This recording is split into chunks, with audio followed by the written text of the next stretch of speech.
Hello, this is Casey. I'm back with my third video. I'm trying to put this charger back together, get it moved to the new shop that I've been talking about, and maybe I'll go over a couple things that might help somebody out. Since my last video, the only thing I did really put wheels on the rear end, just getting it ready to roll out of here. And I was thinking, I mean, it's 10 miles down the road from my house, but probably the best way to haul the quarter panels and the sheet metal is just to put it on the car and just kind of mock it up and then do that so I don't damage anything, because I really don't know how else to haul without tearing it up. So best thing to do. I'll tell you what I do have here. This right here is just some scrap in the yard that I put together, a little table, and I work on the quarter panels on this thing. These quarter panels, they probably every bit of 10 foot long. I don't know exactly how long they are, but what I do is I'll take this foam here and I'll just throw it on top. And yeah, 1 second here. All right, anyway. Right on that. Anyways, just to kind of protect it, and I'm gonna have to get a tripod or something here. There's too much bouncing around. But anyways, I throw that on there. I tell you what, let me pause this video and I'll go get a quarter panel. I'll lay it up there and then we'll talk a little bit about it. All right, well, here you go. Magically appeared. Anyways, I didn't video none of this, which I probably should have, but took hole punch, every 1.5 inches, punched it all the way around, everything that's gonna get welded all the way through. Even here, I punched these out as well, all the way around. Then I sprayed well through primer on it. So that's what all this gray paint is. I took a dolly because in the past, when I put these together, these things will be all bent up. And when you put them in the car and then you go to put your window strips in, this thing's all out of whack. It's hard to get to straighten that out.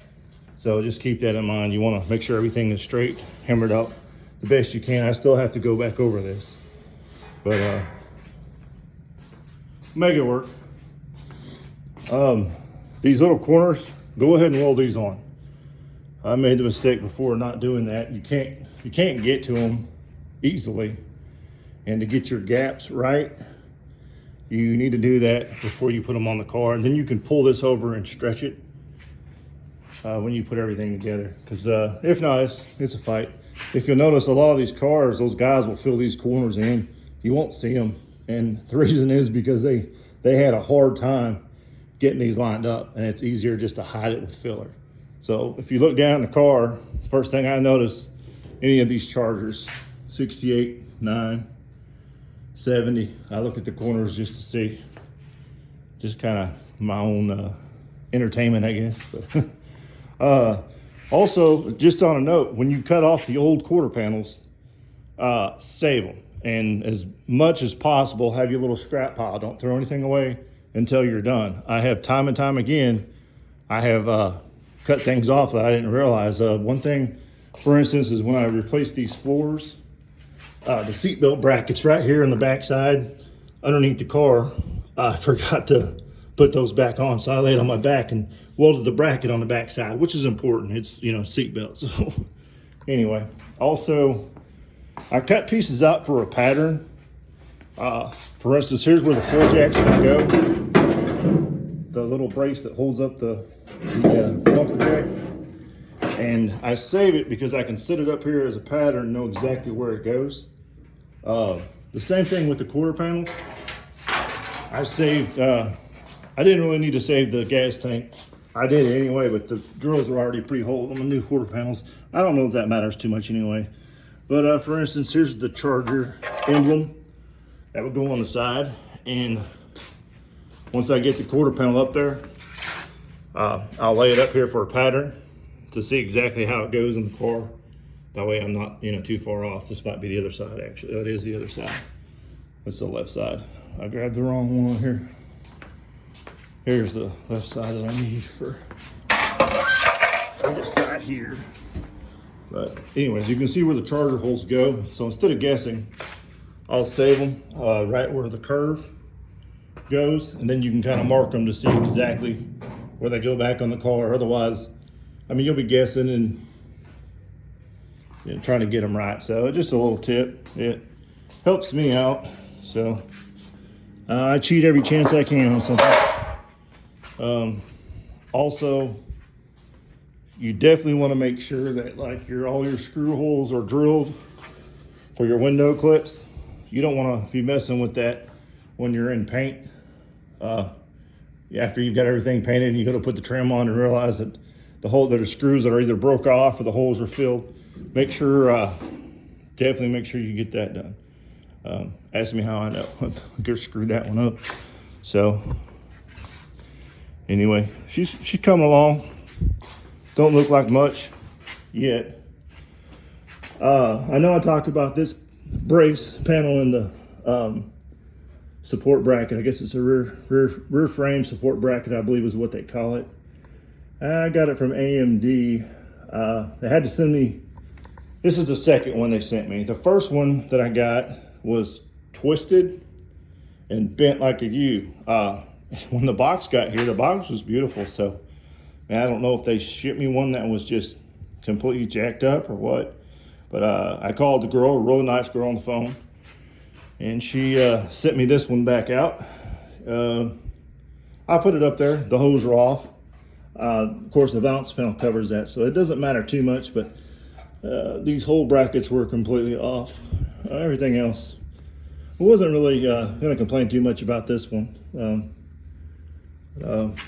With my floors, I know I mentioned it in the last video, with on these braces here, I believe it was this one, but they had the hole here in the valley, and I had to weld that up, and I had to take my seats and sit them back in here, and not a big deal.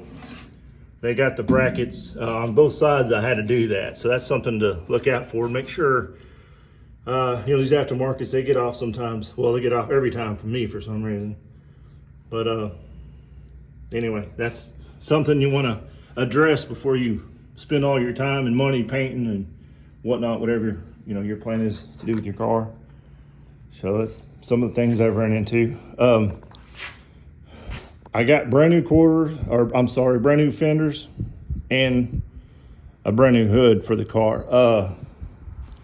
They're probably pushing $1,000 for each fender and the hood, real close to it anyway. So at $3,000, I can't say I'm exactly happy with it. I'm not. But the the right side fender was good. We'll put it on the car. I'll show you what I'm talking about. The driver's side fender, they just sent me that thing, was completely jacked up.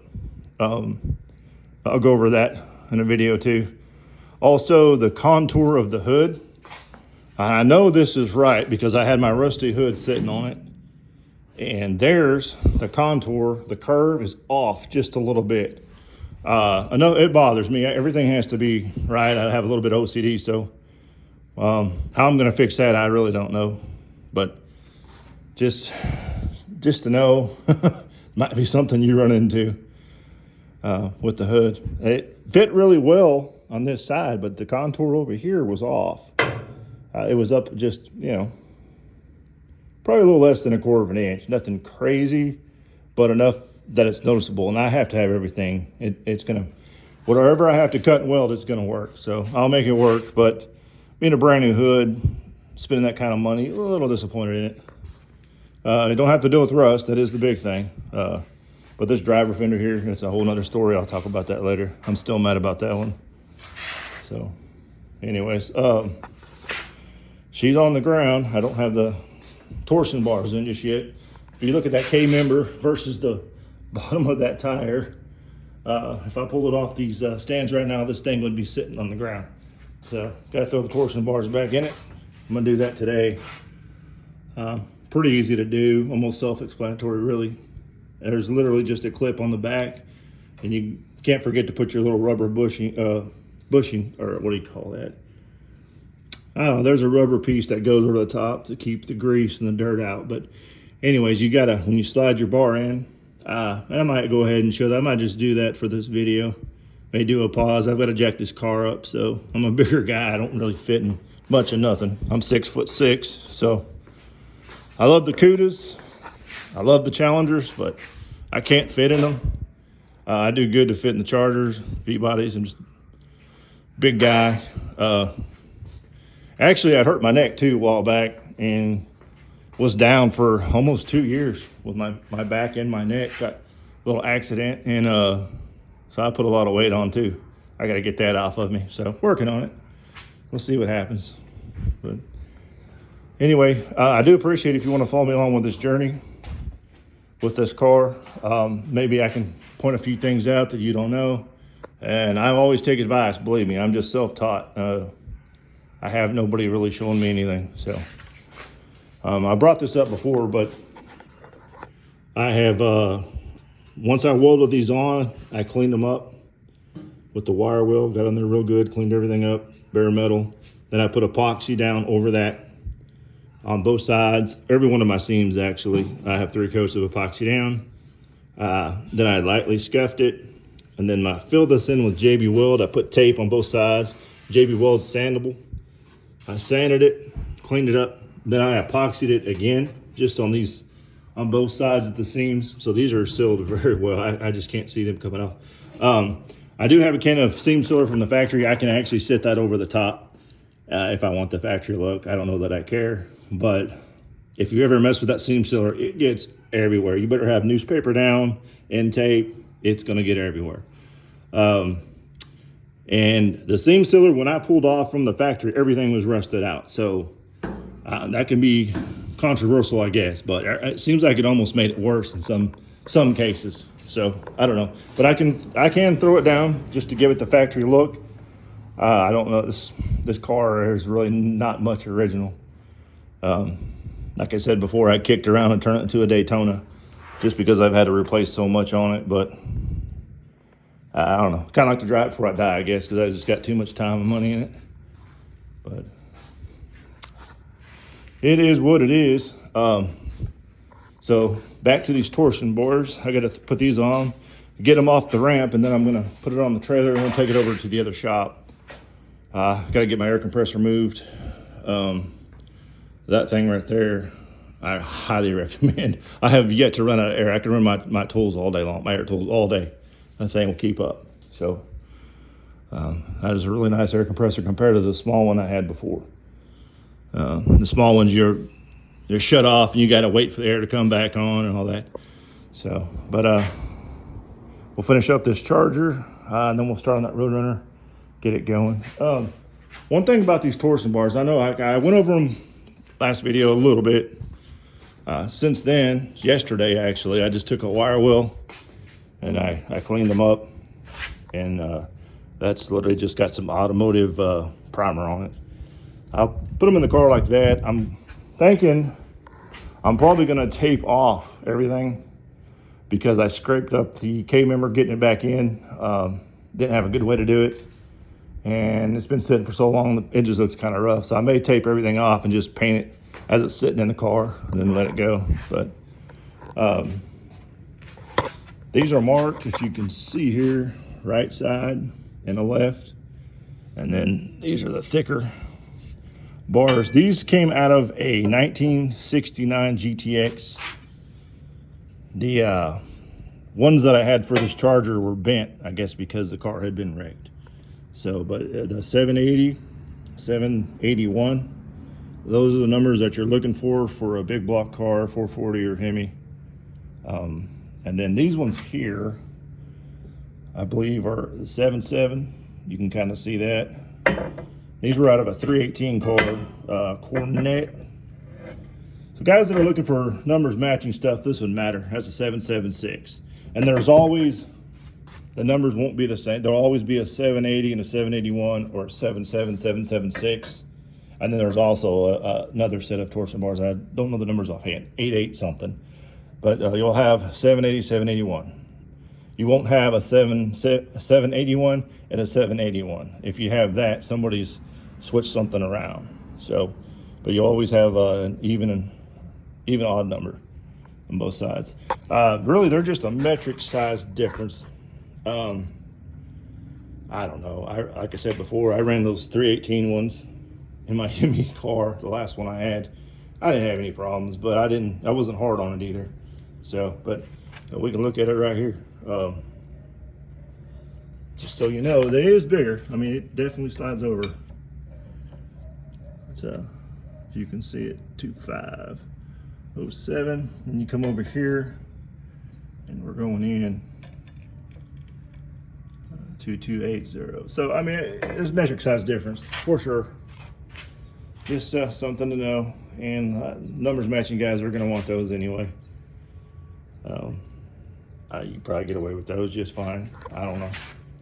You'd have to ask somebody else. I really couldn't tell you for that for sure. But I'll be putting these in the car. I'll go ahead and pause this video. I got to get this thing up in here on those stands, and then I'll slide under there and put these torsion bars in there. Feeling the best I can, laying on my back, and getting ready. Like I said, I just don't have no room in this shop at all. Just the average garage. But I built this whole car in here. But my son's got that 40 by 40 shop. He just got it, and pretty excited about going over there and hitting that up. So that's what I'm gonna do. But anyways, let me pause this video, and then I'll get these torsion bars ready. We'll slide it up, and I'll show you how those slide on. It's not a big deal, but maybe somebody don't know. I don't know. So, all right, I'll pause.